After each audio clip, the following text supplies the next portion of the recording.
Hello everyone और आज के इस एक्सप्लेनर में आपका बहुत बहुत स्वागत है। आज हम एक ऐसे फैसिनेटिंग टॉपिक पर डाइव करने वाले हैं जो लिटरली हमारे अंदर ही चल रहा है, हमारी खुद की बॉडी। कभी सोचा है आपने कि हमारी बॉडी एक ऐसी कॉम्प्लेक्स मशीन है जिसे लगातार बिल्कुल नॉन स्टॉप चलने के लिए रिपेयर और मेंटेनेंस की जरूरत पड़ती है। अगर हमें जिंदा रहना है ना, तो हमारे सेल्स को लिटरली 24/7 काम करना पड़ता है। और इस पूरी मशीनरी को चलाने के लिए लाइफ रोजमर्रा की कुछ बेसिक प्रॉब्लम्स को सॉल्व करती है।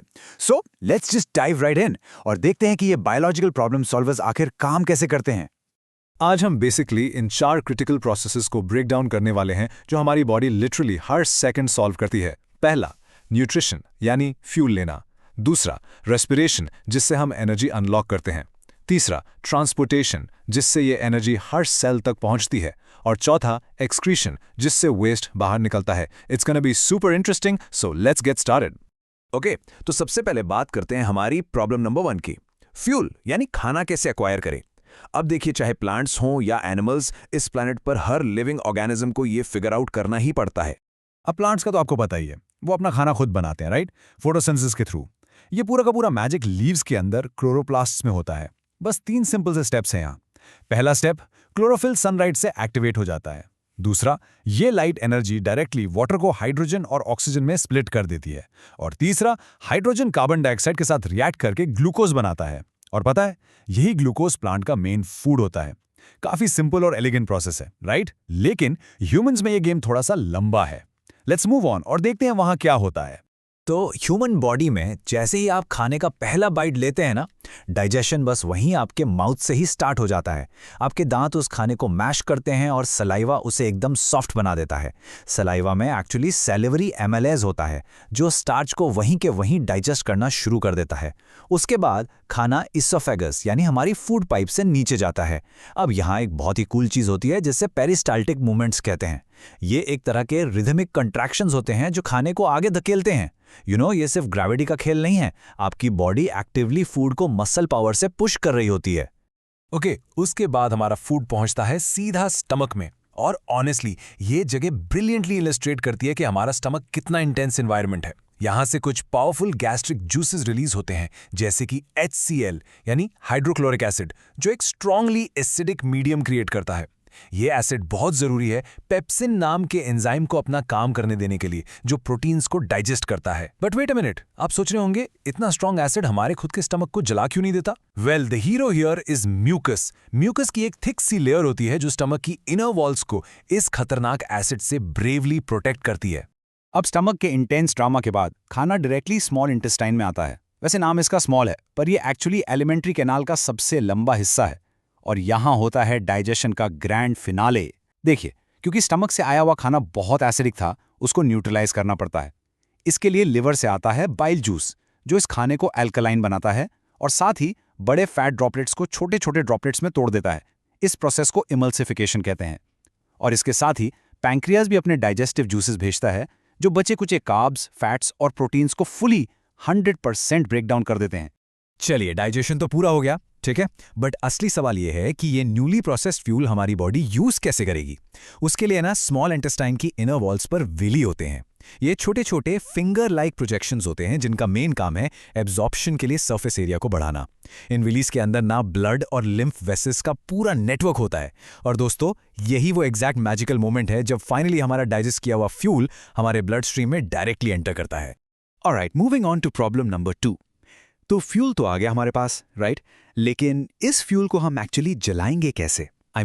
इससे एनर्जी कैसे अनलॉक करेंगे? यही है हमारी सेकंड बिग प्रॉब्लम, जिसे हम रेस्पिरेशन कहते हैं।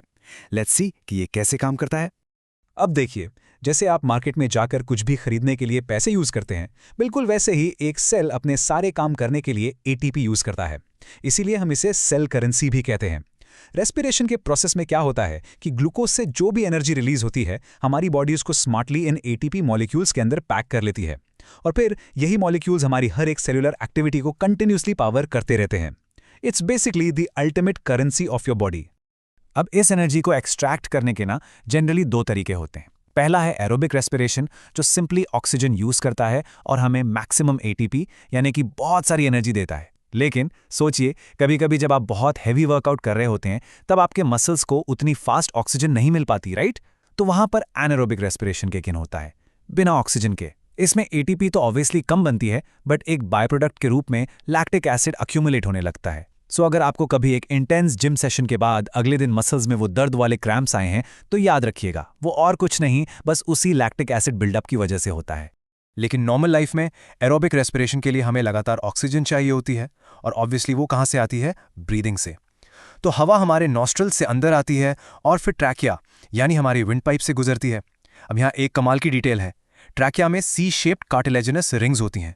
ये रिंग्स प्रैक्टिकली ये इंश्योर करती हैं कि पाइप हमेशा, लिटरली हमेशा खुली रहे और कभी कोलैप्स ना हो। वहाँ से हवा ब्रोंकाई और छोटे छोटे ब्रोंक्यूल से होती हुई हमारी डीप लंग्स तक पहुँचती है, जहाँ एंड में होते हैं ऑल्वियोली। आगे देखते हैं कि ये नेक्स्ट लेवल स्ट्रक्चर आखिर काम कैसे करता है। एल्वियोलाई सच में किसी मैजिक से कम नहीं है। ये बेसिकली बलून लाइक स्ट्रक्चर्स होते हैं जो चारों तरफ से टाइनी ब्लड कैपिलरी से घिरे हुए होते हैं। एक तरह से आप इसको लंग्स का अल्टीमेट ट्रेडिंग पोस्ट समझ लीजिए। होता यह है कि हमारे रेड ब्लड सेल्स में जो हीमोग्लोबिन होता है वो इस फ्रेशली आई हुई ऑक्सीजन को तुरंत ग्रैब कर लेता है, और ठीक उसके बदले में हमारी बॉडी से आया हुआ सारा गैशियस वेस्ट यानी कार्बन डाइऑक्साइड यहाँ ब्लड से इन बलून्स में ड्रॉप ऑफ हो जाता है, ताकि हम उसे सांस के थ्रू एक्सहेल कर सकें। ऑलराइट, तो अब हमारे पास ऑक्सीजन और ग्लूकोज दोनों एकदम तैयार हैं। पर एक सेकंड, इनको हमारी बॉडी के ट्रिलियंस ऑफ सेल्स तक आखिर पहुंचाएगा कौन? यही है हमारी तीसरी सबसे बड़ी प्रॉब्लम। लेट्स एक्सप्लोर हमारा अल्टीमेट डिलीवरी सिस्टम, यानी हमारा ट्रांसपोर्टेशन नेटवर्क।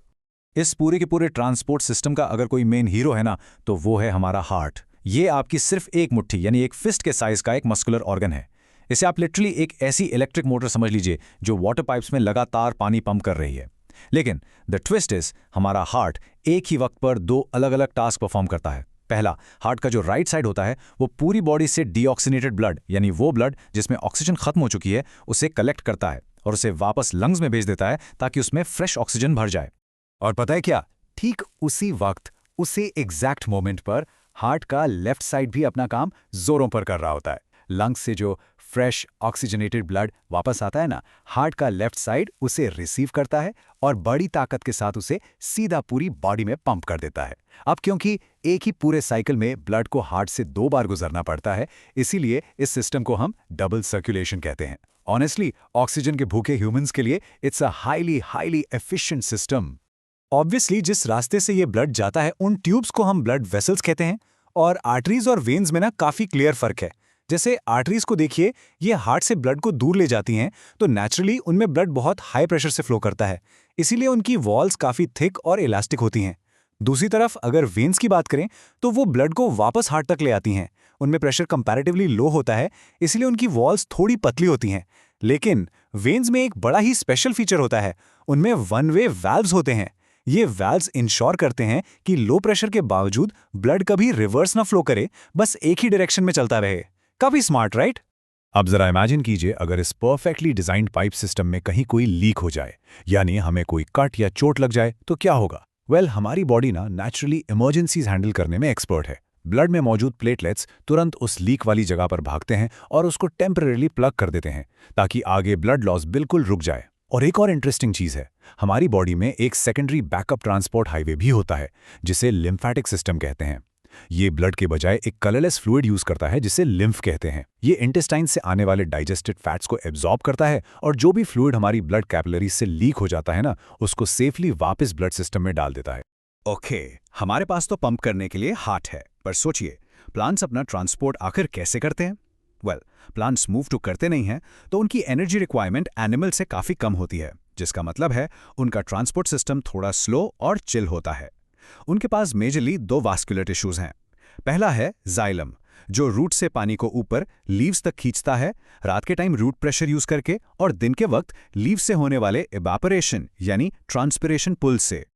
और दूसरा टिश्यू है फ्लोएम, जो लीव्स में तैयार किए हुए खाने को यानी मोस्टली सुक्रोज को एटीपी एनर्जी का यूज करके प्लांट के हर एक हिस्से में ऊपर और नीचे प्रैक्टिकली दोनों डायरेक्शंस में ट्रांसपोर्ट करता है। Alright, moving to the final chapter. Finally जब बॉडी में 24/7 इतना सब कुछ लगातार चल रहा है, तो ऑब्वियसली कुछ वेस्ट या कचरा बनना तो बिल्कुल नॉर्मल है।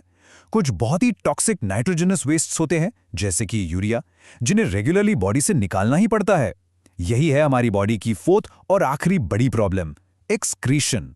अब इस केमिकल वेस्ट को बाहर निकालने के लिए ना हमारी बॉडी ने अपने अंदर प्रैक्टिकली एक पूरा का पूरा फिल्ट्रेशन प्लांट लगा रखा है। ह्यूमन एक्सक्रीटरी सिस्टम के ब्रॉडली 4 मेन पार्ट्स होते हैं। पहला, 2 किडनीज जो एक्चुअल फिल्ट्रेशन का हेवी लिफ्टिंग करती हैं। दूसरा, 2 यूरेटर्स जो किडनीज से निकलने वाली पाइप्स की तरह काम करते हैं। तीसरा, एक यूरिनरी ब्लैडर जो एक स्ट्रेचेबल बैग है जहां यूरिन टेम्परेरीली स्टोर होता है। और चौथा, यूरेथ्रा, वो ओपनिंग जहां से यूरिन फाइनली बॉडी से बाहर निकलता है। अब चलिए अगर हम एक किडनी के अंदर क्लोजअप में जूम इन करें ना, तो हमें दिखेंगे नेफ्रॉन्स। बायोलॉजी पढ़ रहे हैं तो ये नाम तो हमेशा याद ही रखेगा। नेफ्रॉन्स वो एक्चुअल माइक्रोस्कोपिक फिल्टर्स हैं जो इस पूरे प्लांट की रियल हेवी लिफ्टिंग करते हैं।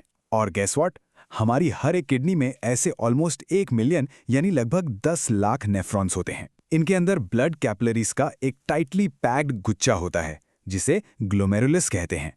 और ये गुच्छा एक छोटे से कप लाइक स्ट्रक्चर के अंदर फिट होता है जिसे बोमन्स कैप्सूल कहते हैं। दोस्तों, यही वो एग्जैक्ट पिन पॉइंट लोकेशन है जहां पर एक्चुअली हमारे खून की सफाई शुरू होती है।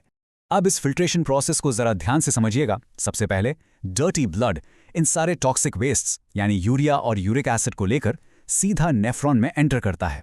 वहां पर ग्लोमेरुलस लिटरली एक छलनी यानी सीव की तरह काम करता है और अंडर प्रेशर इस सारे कचरे को उस बोमेंस कैप्सूल के अंदर फिल्टर कर देता है। लेकिन इस चक्कर में एक छोटी सी दिक्कत होती है।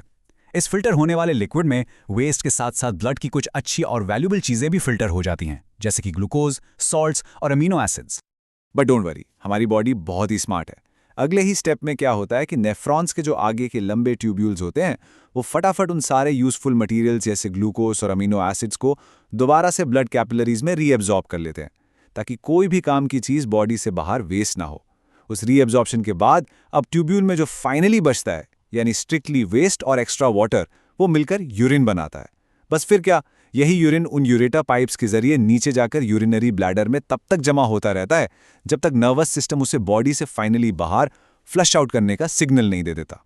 सो दोस्तों, that brings us to the end. हमने प्रैक्टिकली देखा कि कैसे न्यूट्रिशन से हमारी बॉडी को अपना रॉ फ्यूल मिला, रेस्पिरेशन ने उस फ्यूल को जलाकर उसकी एनर्जी अनलॉक की, ट्रांसपोर्टेशन ने स्मूथली उस एनर्जी और ऑक्सीजन को हमारे एक एक सेल तक सेफली पहुंचाया, और फाइनली एक्सक्रीशन ने बचे कुचे टॉक्सिक वेस्ट को इफेक्टिवली बॉडी से बाहर निकाल दिया। अब मैं चाहता हूं आप इस आखिरी सवाल के बारे में थोड़ा सोचिए।